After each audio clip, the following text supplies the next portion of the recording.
Hi friends, welcome to வெல்லம் தமிழா TNPSC. So எல்லாருமே எக்ஸாமுக்கு வந்து படிச்சுட்டு இருப்பீங்க. ஸோ 3 minute டெஸ்ட் அப்படிங்கிறது நம்ம வந்து தமிழில் வந்து கண்டக்ட் பண்ணிட்டு இருக்கோம். இந்த டெஸ்ட் வந்து பார்த்தீங்கன்னா டெஸ்ட் நம்பர் 4 தான் வந்து பார்க்க போகிறோம்.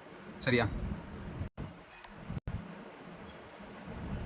இது வரைக்கும் நம்ம சேனலை சப்ஸ்கிரைப் பண்ணலன்னா மறக்காம சப்ஸ்கிரைப் பண்ணி ஃப்ரெண்ட்ஸ் எல்லாருக்குமே ஷேர் பண்ணுங்கள். தேவனைய பாவனர் பற்றுள்ள கூட்டில் சரியானது எது? உலக தமிழ் கழகத்தை நிறுவி தலைவராக இருந்திருப்பார். தமிழ் சொல்லாராய்ச்சியில் உச்சம் தொட்டவர். செந்தமிழ் சொற்பரப்பியல் அகரமொழி திட்ட இயக்குநராகவும் பணியாற்றியவர். ஸோ கொடுத்துருக்க 3 கூற்றுமே வந்து சரிதான். ஓகேவா? ஸோ நெக்ஸ்ட் கொஸ்டின், வாழ்க்கை என்ற சொல்லின் வினையடி பகுதி. ஸோ வாழ்க்கை என்ற சொல்லோட வினையடி பகுதி வந்து என்னன்னா வால். ஓகேவா? So option A.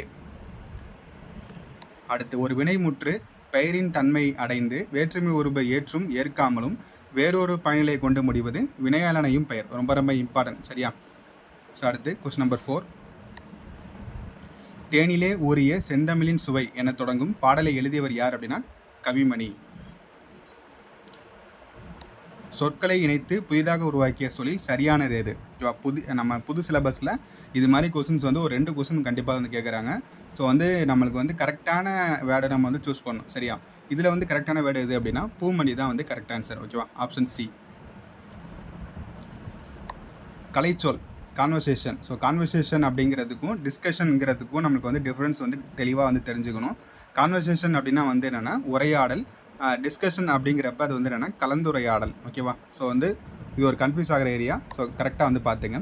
பொதுமொழி சொல் எது? ஓகேவா? பொதுமொழி சொல் எதுன்னு கேட்குறாங்க. ஸோ நம்ம 10th புக்கில் எடுத்திங்கன்னா இதுக்கான எக்ஸாம்பிள் தான் நம்ம அப்படியே கொடுத்துருக்கோம். சரியா? 8 மற்றும் வேங்கை தான் வந்து பொதுமொழி சொல். ஆப்ஷன் ஏ அண்ட் பி வந்து கரெக்டு. சரியா? ஸோ லாஸ்ட் கொஸ்டின், உயிரிழப்படை எத்தனை வகைப்படும்? உயிரிழப்படை வந்து எத்தனை வகைப்படும் அப்படின்னா 3 வகைப்படும். ஸோ ஓகேவா? என்னென்ன வகைகள் அப்படிங்கிறத கமெண்ட் செக்ஷனில் வந்து கமெண்ட் பண்ணுங்கள். இந்த வீடியோ பிடிச்சினா லைக் பண்ணுங்கள், மறக்காமல் சப்ஸ்கிரைப் பண்ணிக்கோங்க. தேங்க்யூ.